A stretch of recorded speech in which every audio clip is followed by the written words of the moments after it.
ஒரு சின்ன நீதி கதையை நான் உங்களுக்கு சொல்லட்டுமா? ஒரு ஊரில் ஒரு ராஜா இருந்தார். அந்த ராஜாவும் மந்திரியும் ஒரு நாள் காட்டுக்குள்ளே நடந்து போயிட்டே இருந்தாங்க. அப்போ ராஜாவுக்கு திடீர்னு தண்ணீர் தாகம் எடுத்தது. மந்திரிகிட்ட தண்ணி எங்கன்னு கேட்டார். அப்போ அந்த வழியாக ஒரு குருட்டு பிச்சைக்காரன் வந்தான். அவங்ககிட்ட இங்கே தண்ணி கிடைக்குமா அப்படின்னாங்க. அவன் ஒரு வழியை காட்டி கொடுத்தான். அங்கே போய் பார்த்தா அங்கே ஒரு குளம் இருந்தது. 2 பேரும் தண்ணி குடிச்சு தாகம் தீர்த்துக்கிட்டாங்க. ராஜா திரும்ப வந்து அந்த பிச்சைக்காரனுக்கு மிச்சம் இருந்த சாப்பாட்டெல்லாம் கொடுக்க சொன்னார்.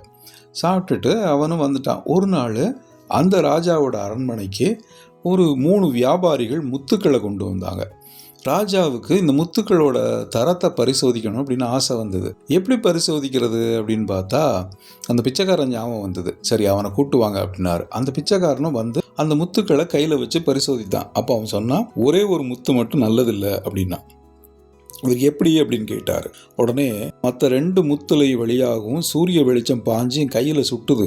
ஆனால் இந்த முத்துல மட்டும் சூரிய வெளிச்சம் பாயலை. அப்போ இதுக்கு குறுக்க ஏதோ இருக்குது, அதனால இது கெட்டது அப்படின்னு சொன்னேன் அப்படின்னா.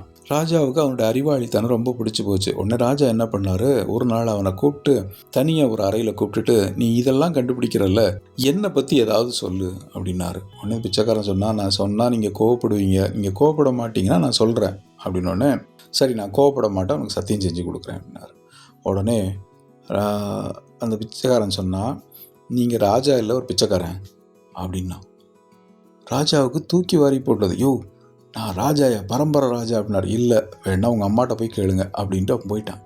இந்த ராஜா அவங்க அம்மா கிட்ட போய் கேட்டார், அம்மா நான் வந்து உண்மையிலே ராஜாவா இல்லை நான் பிச்சைக்காரனா அப்படின்னு. உடனே அவங்க அம்மா உண்மையை சொல்லிருச்சு.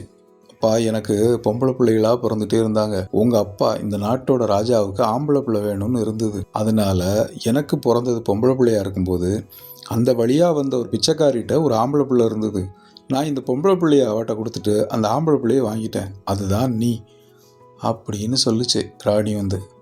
இப்போது இவனுக்கு தூக்கி வாரி போட்டுருச்சு ராஜாவுக்கு. அப்போ நான் உண்மையிலே பிச்சைக்காரன் தானோ அப்படின்ட்டு திரும்ப இந்த பிச்சைக்காரனை கூப்பிட்டு இந்த ராஜா கேட்டார், எப்படியா கண்டுபிடிச்ச அப்படின்னு. உடனே, ஒவ்வொரு தடவையும் நான் ஏதாவது உங்களுக்கு உதவி செய்யும்போது நீங்கள் என்னை வந்து அரண்மனையில் மிச்சம் இருக்க சாப்பாட்டை சாப்பிடு, மிச்சம் இருக்க சாப்பாடை எனக்கு கொடுங்கன்னு சொன்னீங்களே ஒழிய, ஒரு ராஜா மாதிரி ஒரு பொற்கிளியோ ஒரு தங்கமோ ஒரு வெள்ளியோ ஒரு வைரமோ பரிசா தரல. வழக்கமாக ராஜாக்கள் அப்படி தான் செய்வாங்க.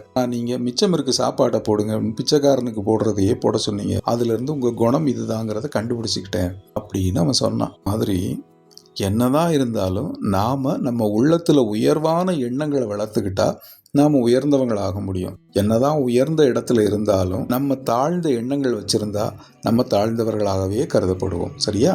நீங்களும் உங்களுக்குள்ள உயர்ந்த எண்ணங்களை வளர்த்துக்கோங்க. இன்னொரு கதையோடு உங்களை சந்திக்கிறேன். நன்றி, வணக்கம்.